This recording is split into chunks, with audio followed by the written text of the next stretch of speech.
રાજપીપળાથી નજીક ધર્મેશ્વર મહાદેવ મંદિર છે. ત્યાંના ટ્રસ્ટી દ્વારા ત્યાં રિનોવેશનનું ને બધું કામ ચાલે છે. તો એ લોકોના રિનોવેશન દરમિયાન એમને કંઈક સ્મેલ આવી અને એવું કંઈક શંકાસ્પદ લાગ્યું. એમને અમને જાણ કરી. અમે સરકારી પંચો અને અમે જાતે અમારી ટીમ સાથે ત્યાં સ્થળ પર પહોંચ્યા. ત્યાં જોયું અને ત્યાં અમને પણ એવું લાગ્યું કે આ કંઈક વન્ય પ્રાણીનું હોય એવું લાગી રહ્યું છે. તો એવું શંકાસ્પદ વસ્તુ તમામ પેટી સાથે લાવી રાજપીપળા રેન્જ ઓફિસે લાવ્યા. તેને અમે ખરાઈ કરી.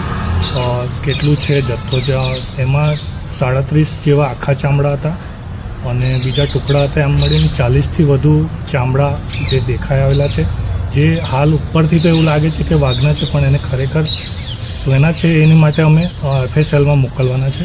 એની સાથે સાથે 133 જેવા નખ પણ મળ્યા છે. એ પણ સાચા છે કે ખોટા એ પણ અમે ખરાઈ કરી રહ્યા છે. આ તમામ વસ્તુને ધ્યાનમાં રાખી અમે વન્ય પ્રાણી અધિનિયમ 1972 હેઠળ ગુનો દાખલ કર્યો છે અને સરકારશ્રીને જાહેર કરી છે. આ ખરેખર વસ્તુ સાચી છે કે ખોટી અને એમાં કેટલું તથ્ય છે એની ખરાઈ માટે અમે આગળના સેમ્પલ લઈને આગળ કાર્યવાહી કરી રહ્યા છીએ. સર, કેટલા વર્ષ જૂના હોય એવું લાગી રહ્યું છે? એવું એનું પરથી ખ્યાલ નહીં આવે, પણ બહુ જૂના હોય એવું, કારણ કે જર્જરિત પણ થઈ ગયા છે ઘણા ચામડા. તો બહુ સમયથી એમની પાસે હોય એવું લાગી રહ્યું છે. તો વધુ તપાસ કરવાથી જ એનો ખ્યાલ આવશે કે FSLમાંથી વધુ નિર્ણય સારો છે. ક્યાં હતા અને કયા પરિસ્થિતિમાં તમને વસ્તુ મળી છે? એ ચામડા એ જે મહારાજ રહેતા હતા, એ મહારાજના જે રહેઠાણ હતું એ પણ મકાન પણ 90 વર્ષ અંદાજ એવું કહેવામાં આવે છે કે 90 વર્ષ જૂનું મકાન હતું. એમાં ઉપરના ફ્લોર ઉપર હતા અને એક પેટી હતી પતળાની. પેટીની અંદર બધા એકની ઉપર એક કરીને તપી વાળીને મૂકેલા હતા. ખાસ કરીને ગુજરાતમાં વાઘ તો લુપ્ત થઈ રહ્યા છે, તો આ તસ્કરી હોઈ શકે ને તે જૂનું છે કે? જી જરૂર, તસ્કરી હોઈ શકે.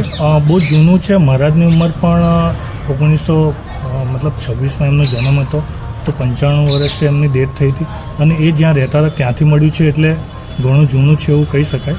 તો એની પરથી ખ્યાલ આવે કે આ કેટલું જૂનું છે અને એની પરથી નિર્ણય લઈ શકાય. સર, જે પેટી છે એની અંદર પેપરના ટુકડા છે, એ પણ 93 કે એવું કંઈક ઉપર વંચાયું છે. તો જે પેટી મળી એકદમ જર્જરિત થઈ ગઈ હતી અને બહુ ખવાઈ ગઈ હતી. એની અંદર અમે ચામડા કાઢ્યા ત્યારે અંદરથી 1992-1993ની સાલના ન્યૂઝપેપર મળ્યા.